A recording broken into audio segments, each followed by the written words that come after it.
Hello. Over the past few days, Al Jazeera has been at the forefront of breaking news of the biggest leak of military secrets ever. We were the first television network to broadcast details of the WikiLeaks material, 391,000 classified documents. Now, we're ready to bring you part two of our findings from the secret Iraq files.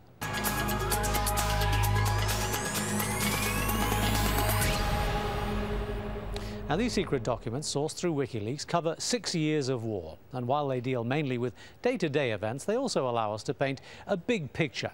In this program, we'll be getting an insight into the rise of al-Qaeda, who pays for it, and how it gets its money. We'll be finding out what the Americans really think about Iraq's Prime Minister, Nouri al-Maliki. We'll reveal details about Iran's secret war inside Iraq and America's massive use of air power. Is it as precise as they claim?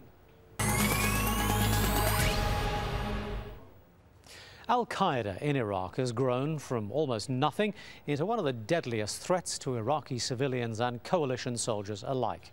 More than 12,500 of these secret files relate to the group's activities. And our analysis has allowed us to compile a graph that gives a fairly clear picture of the past 6 years. And you can see that in 2004, Al-Qaeda barely existed. Their attacks throughout 2005 and 2006 were minimal, but it's here they began to escalate. And it was the American troop surge in 2007 that really sees the attacks beginning to take off. They peaked at more than 8,000 in 2008. They've decreased since then, but the group is still very active. And what is clear is that the war created al-Qaeda in Iraq. Now, these secret files have also told us where al-Qaeda training camps were to be found, and it's not just inside Iraq, but in Syria as well. The coalition claims that Syria's military has been helping to train al-Qaeda fighters. In one cable, for instance, there is evidence of an al-Qaeda camp being supervised by a senior Syrian military officer. Now, one question that has often also been asked during the war is, how has al-Qaeda been funding itself? Now, these secret files do give some precise details, including foreign financiers, extortion, kidnappings and bank robberies, and simple theft.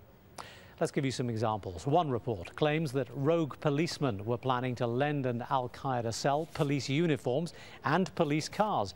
It reveals the cell was plotting to rob a bank of 250 million Iraqi dinars. In another exchange, a bus owner who once helped fund al-Qaeda is told he must pay 20,000 or, quote, suffer the consequences. His bus was blown up when he refused to pay. Another file discusses al-Qaeda's kidnapping of Christians for ransom money. The Archbishop of Mosul was so valuable that he was taken twice. One cable reads, quote, they will likely demand a large ransom for his release. Last time the Archbishop was kidnapped, the terrorists received $200,000 for a ransom. This time, they will likely demand more. But on that second occasion, the Archbishop was murdered. Now, time after time, ordinary Iraqis are also shown helping fund al-Qaeda. The Baghdad shopkeeper who collected his money from his customers to buy a suicide vest, another official who steals from his own council to fund the group, and the propane seller who siphons off gas and funds to help al-Qaeda. Well, Fawaz Gerges is a professor of Middle East politics and international relations at the London School of Economics and joins us now. Thank you for being with us. Even some top officials of the Pentagon have admitted that al-Qaeda and its membership is very much a function of what's been going on in Iraq, and the more action there is, the more members come to join it. But is that the same thing as suggesting, as some have done, that leaving Iraq by the coalition troops will lead to a dissipation of al-Qaeda? Well, as you know, al-Qaeda is still in Iraq, but it's a shadow of its former self. Of course, al-Qaeda has the capability to carry out multiple deadly lethal attacks, as it has done so in the last few months. But let's remember, at the height of its power in 2007, al-Qaeda's numbers were in the thousands. Now al-Qaeda is down to 100. The turning point, the watershed, was in 2007, when Iraqi Sunni public opinion turned against al-Qaeda. And that's why al-Qaeda now is a shadow of its former self, because it's lost its shelter. And that shelter was a critical segment of Sunni Iraqi public opinion. How do these documents and what you have analyzed from the past in Iraq actually inform us any more as to what the US policy has been and what the US policy should be? 2 points. The documents show very clearly that between 2003 and 2004, al-Qaeda hardly existed in Iraq. It was a very small little faction. By 2007, al-Qaeda numbered almost 8,000 fighters. In 2007, al-Qaeda carried out almost 8,000 attacks inside Iraq. In fact, if it was not for the bloody mistakes perpetrated by al-Qaeda against Iraqi civilians, the reason why Sunni public opinion turned against al-Qaeda, because of its indiscriminate bombings against thousands of civilians, because of its extremist methods, because of disrespect for tribal traditions. The big point here is that really the US Army did not defeat al-Qaeda in Iraq as the conventional wisdom would have it. What really defeated al-Qaeda in Iraq was Sunni public opinion turning against al-Qaeda by 2007. That's why 2007 was a very critical point. And the big lesson to learn is the following. Go ahead. Please. The big lesson to learn is the following. In fact, al-Qaeda is a parasite that feeds on social instability and political turmoil. And the deadlock, the political deadlock in Iraq today could provide al-Qaeda with ammunition, could really be the oxygen that allows al-Qaeda to survive and revive, even though al-Qaeda now is down to almost 100 fighters. As you've pointed out, and as we have displayed through these documents and through our reporting, it was the situation amongst the ordinary people that was the real shock and the real eye-opener that these WikiLeaks papers have provided. But I'm not quite sure what you're trying to suggest the future is going to hold here. Are you suggesting that the American line, that they still need to fight al-Qaeda, is mistaken or correct? No, I think al-Qaeda in Iraq is an Iraqi problem. What I'm trying to suggest is that you cannot understand the rise and decline of al-Qaeda in Iraq without understanding the escalation of hostilities and the intensification of hostilities. And as long as there is political instability, I mean, remember, 7 months after the elections, there's still no current government in Iraq. The Sunni Arab community, which initially provided shelter to al-Qaeda, is very dissatisfied now. And this is why, unless there is political solution, unless there is a national unity government, there is a chance, a good chance, that al-Qaeda could revive in Iraq. Now, if you've just joined us, this is an Al Jazeera news special on the secret Iraq war files. Now, while publicly the Americans have been broadly supportive of Iraq's Prime Minister, in private they have at times been scathing about Nouri al-Maliki's behaviour and his motives. In these documents there are claims that he abused his power not only for his own political gain, but also to advance the Shia cause at the expense of Sunnis. Iraq's current Prime Minister, Nouri al-Maliki, is mentioned often in the secret files, and sometimes not in glowing terms. In October 2006, Iraqi troops detained 17 suspicious men dressed in Iraqi army uniforms. Their captain claimed they were a special forces unit on an arrest mission. Detainees claimed to be Iraqi special forces working for the Prime Minister's office. Iraqi Army HQ vouching for legitimacy of mission, and the mission was directed by PM Maliki. The Americans tried to interview the men, but they were whisked away. A number of reports refer to Maliki using special forces to carry out detentions on his direct orders. They are part of the Prime Minister of Iraq's office. They're not part of the command structure of the military. That's not a matter. And they have been used to advance certain goals and objectives that the Prime Minister thinks are desirable. And they may very well have been used to advance party and political objectives that are not necessarily linked to the overall security situation. In June 2009, according to the files, Maliki ordered the arrest of 5 senior Sunni policemen, all ex-Baathists. A US intelligence officer expressed concern. It could demonstrate that PM Maliki, who is rumored to be using his power to forcefully advance Shia interests in Iraq, is cracking down on Sunnis who he perceives as a threat. The fact that the PM ordered the arrest makes it that much more suspicious. Colonel al-Shikli is one senior Sunni figure who has fled Iraq in recent months after political pressure. وراء تجميدي وبعد ذلك جاء أحد الأشخاص اللي هو أحد أقارب. They wanted to freeze me out. Someone came to me, and I was told word for word that I must either leave Iraq or I would have an ugly end. Those people are still there, and indeed, I had to leave Iraq. Although Maliki is a Shia, the secret files show the Prime Minister is not popular among Shia militias close to Iran, such as the Mahdi army.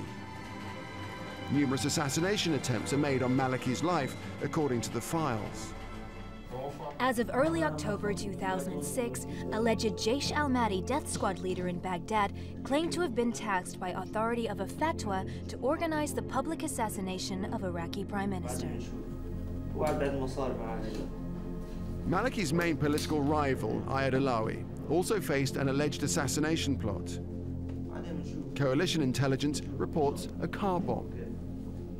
Hyundai accent was allegedly brought into Iraq from Iran for ultimate use against former Iraqi Prime Minister Ayad Alawi. There's also evidence of Maliki flexing his political muscle. In May 2009, Nineveh's governor, involved in a power struggle with the Kurds, announced his intention to visit a contested area. PM Maliki ordered the Nineveh Operations Center not to assist in securing provincial governor's movement. Iraqi police secured his movement anyway.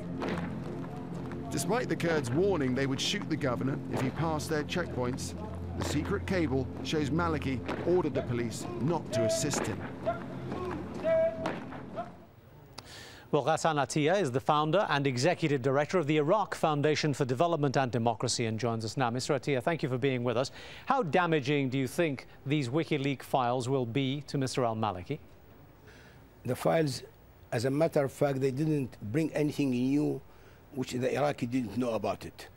But what they guessed this, now it has been confirmed by an American source, and this will add to it more importance to the Iraqis. However, the Iraqi politician will use this against each other.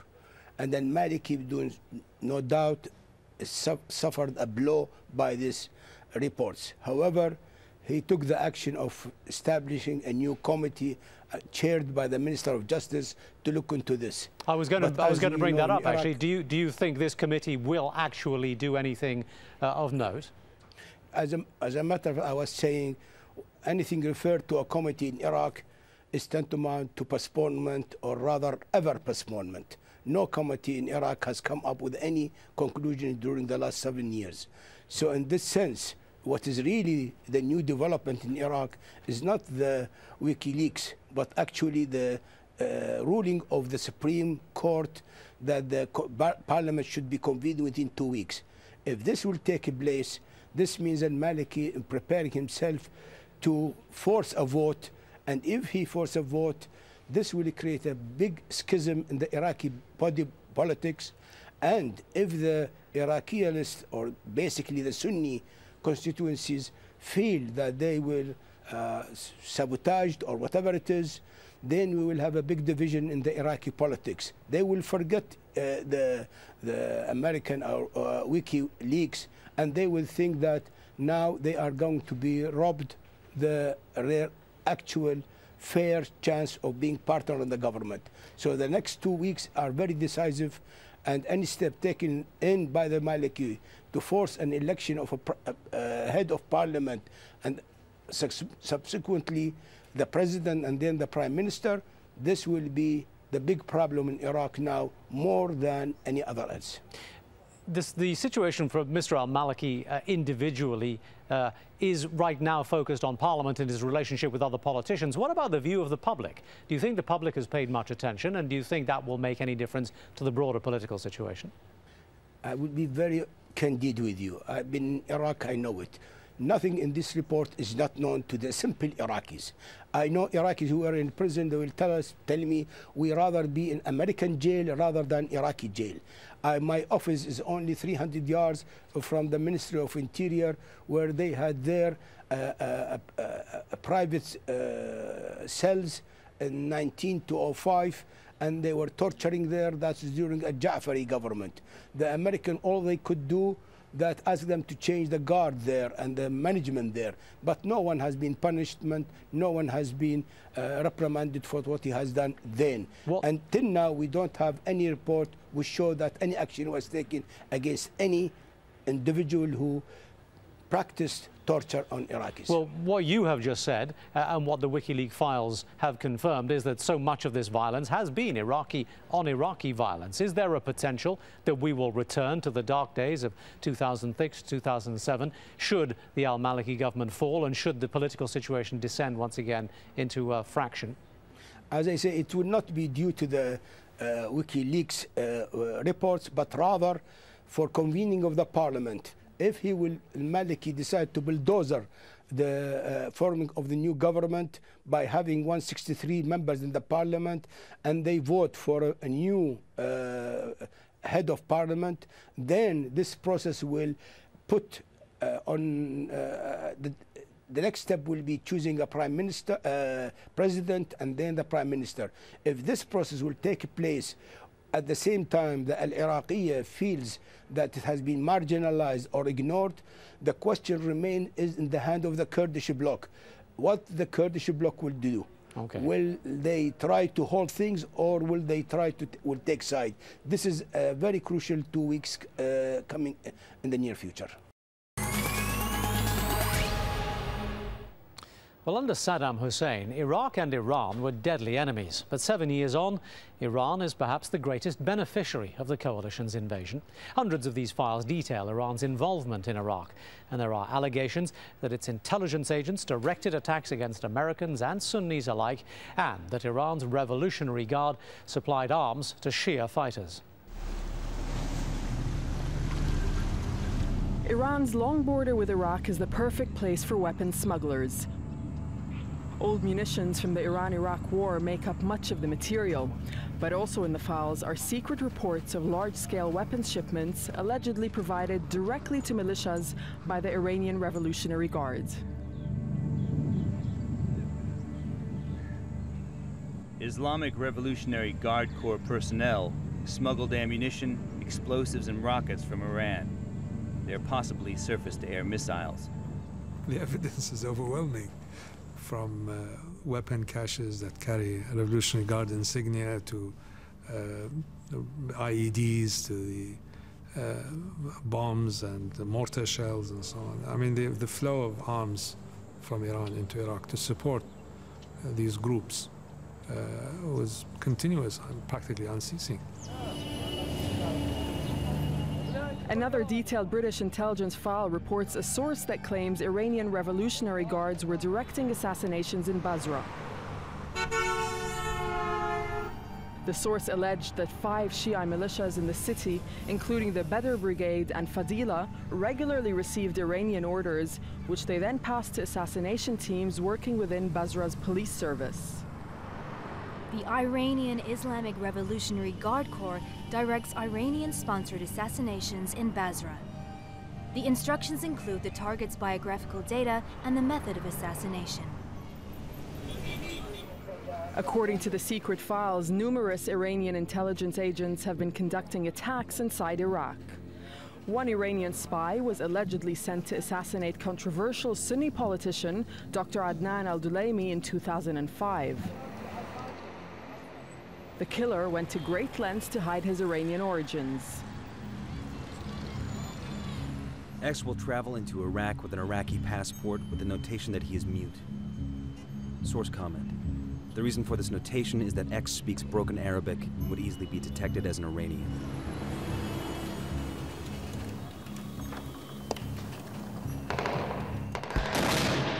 The Mahdi Army and other Shia militia were finally confronted by US and Iraqi forces in the spring of 2008. The secret files show references to Iranian agents tripled over this period, as the militia struggled unsuccessfully to stem the attacks.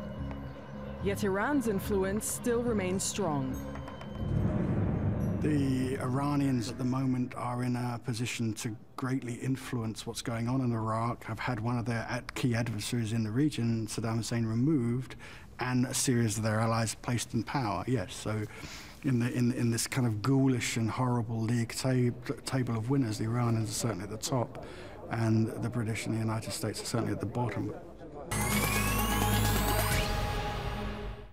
Now, you'll already have seen the figures on Iraqi deaths caused by US airstrikes. The documents record 3,800 killings over the past 6 years, but only 103 of those were marked down as civilians. Part of the problem is that the US only records the bodies that it recovers, and often airstrikes by their very nature are carried out where there are no ground forces operating. It's another fact from the files that indicates that a much, much higher civilian death toll is likely.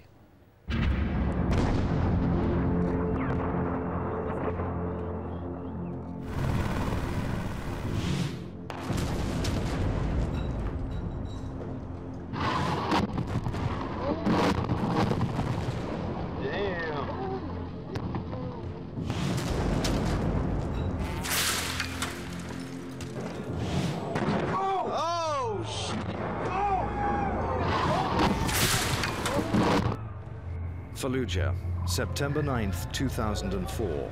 Early one morning, an American plane dropped two 500-pound bombs onto an objective in the north of the city, as a secret cable reports. F-15 dropped two GBU-12s on the objective. Section reported good hits on target. Battlefield damage assessment unknown. No casualties were recorded.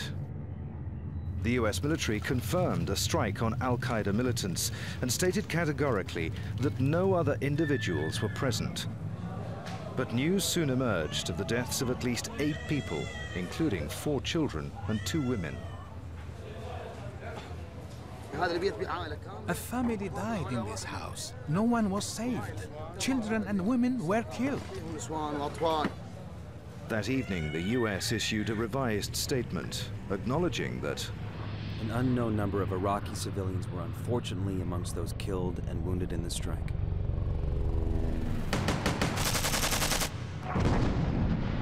This discrepancy is reflected across a year of combat in Fallujah. The US data records no civilian casualties from air attacks in the city in 2004.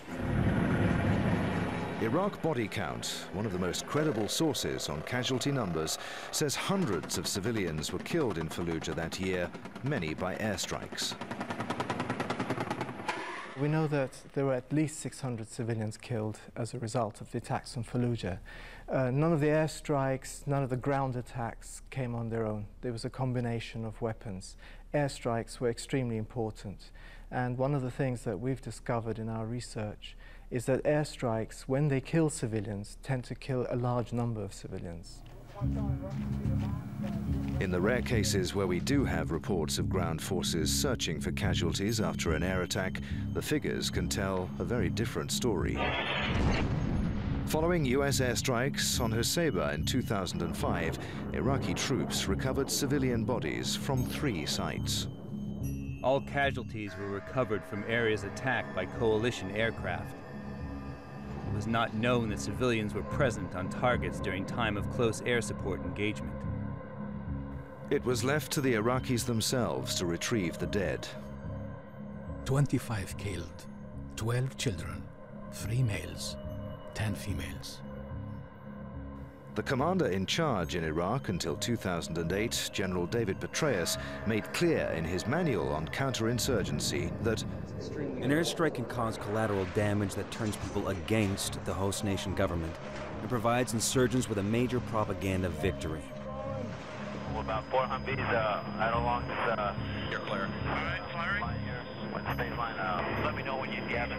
Watch you. Light them all up. When General Petraeus shifted US strategy to counter-insurgency in early 2007, the secret files show that against his own advice, the use of air power actually increased. US Air Force figures confirm that in 2006, the coalition was dropping around 4 bombs a week in Iraq. By 2007, that figure had risen to 4 a day. The last 18 months of the data does show a big decline in air power use. Yet, despite the pullout of US ground troops, unmanned drone use in Iraq is expected to increase in the months ahead. The same Predator and Reaper drones being used in Afghanistan and Pakistan to such deadly effect.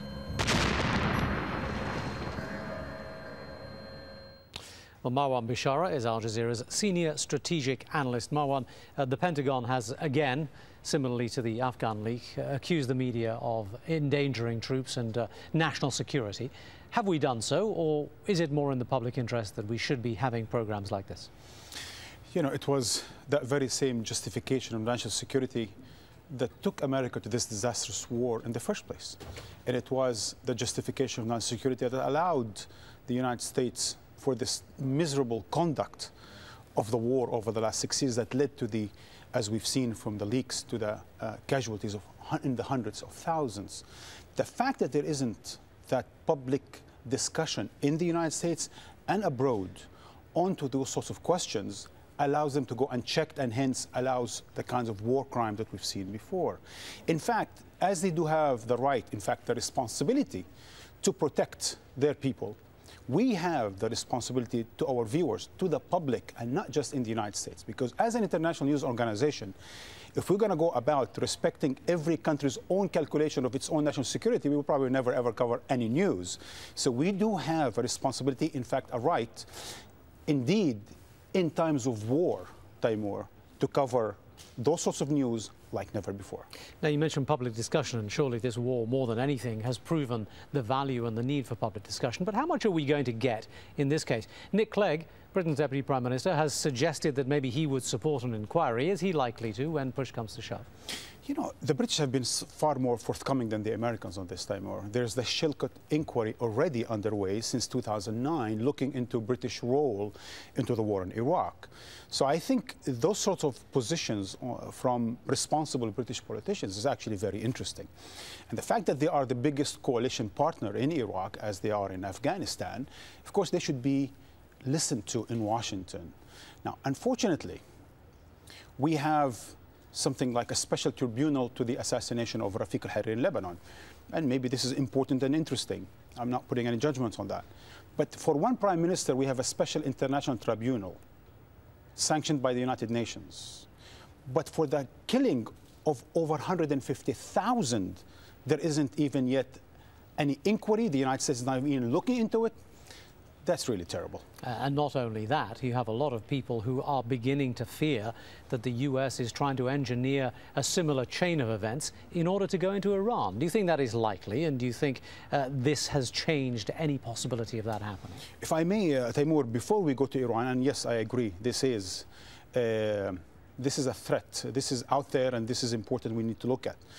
But what's even more present today is the conduct of the war in Afghanistan. Because it's the same general who led the war in Iraq, General Petraeus, under which his leadership and previous leaderships, just when General Tommy Franks were saying, we don't do body counts, it seems like they were doing body counts. So as we were lied to by various US generals, as it seems today from the leaks, we have an ongoing war in Afghanistan. Just today they're talking about certain victories, and relative victories in Afghanistan.